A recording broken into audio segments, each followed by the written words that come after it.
देखिए, जिस प्रकार अजमेर को स्मार्ट सिटी के तहत एलिवेटेड ब्रिज का निर्माण किया गया और लगभग 4 माह पूर्व जो रेलवे स्टेशन से पहले मार्टन ब्रिज से शुरू होकर पुरानी आरपीएससी तक जो ब्रिज था उसका एक सिरा चालू कर दिया। जो ब्रिज का निर्माण था वो वाई श्रेणी का बनाया गया, जिसमें एक सिरा जो था पूर्व में 4 माह पूर्व चालू कर दिया, जिससे लगभग 2.5 किलोमीटर तक जो एक सफ़र था 20 मिनट का वो लगभग 5 से 7 मिनट में तय हो गया।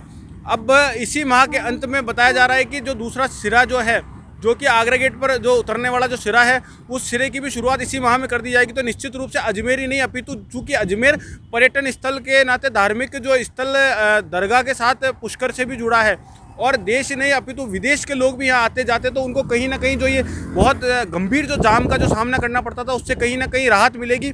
और ये जो सौगात जो है ये अजमेर के लिए कहीं ना कहीं एक खुशी की सौगात होगी कि जो अजमेर पे जो यातायात का जो बहुत बड़ा जो दबाव था उससे कहीं ना कहीं से दोनों तरफ जो ब्रिज का जो निर्माण जो सुचारू रूप से चालू हो जाएगा, तो कहीं ना कहीं लोगों को और आम जन को राहत मिल पाएगी।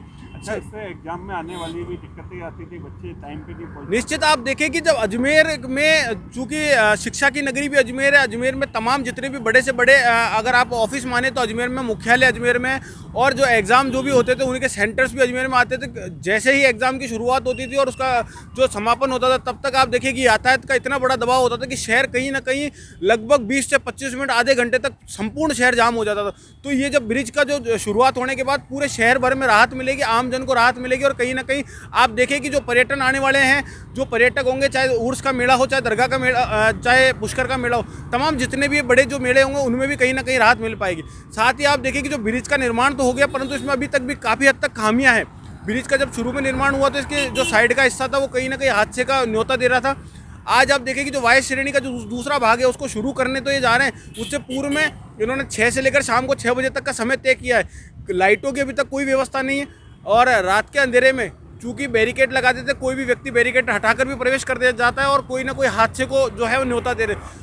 प्रशासन जो अजमेर का है, साथ ही यातायात व्यवस्था, पुलिस प्रशासन को जो वाई श्रेणी का जो आकार का अगर ब्रिज तैयार हो जाता है उसके बाद इसकी ओर ध्यान देना चाहिए। चूँकि ये जो वाई श्रेणी का जो मुख्य जो पॉइंट जो है ये इतना है कि एक सिरे से दूसरे सिरे से व्यक्ति देख नहीं पाएगा और कहीं ना कहीं एक्सीडेंट जोन भी बन जाएगा। तो इसकी ओर कहीं ट्रैफिक व्यवस्था की गुमटी का भी निर्माण करना चाहिए इसके मुख्य पॉइंट पर, ताकि जो तीनों सिरे हैं वो कहीं ना कहीं आसानी से व्यक्तियों का आवागमन बन सके।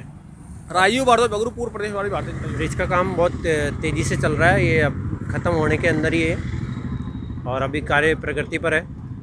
बहुत जल्द इसका पूरा हो जाएगा। ये ज़्यादातर कार्य इसका क्रैश बैरियर का है। क्या क्या लग चुका अभी यहाँ पर लगभग कंप्लीट है, सिर्फ ओनली साइड के जो क्रैश बैरियर है, सेफ्टी वॉल है, यही बाकी है बस। लाइटिंग वगैरह सब चालू होती है रात को। ये डामर का भी काम पूरा हो गया है, रोड का काम कंप्लीट है। कौन सी वाली चालू होगी?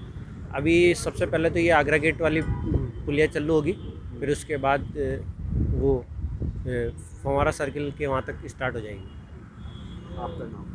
आनंद सिंह शेखावत। क्या हुआ? मैं यहाँ पे कॉन्ट्रैक्टर हूँ।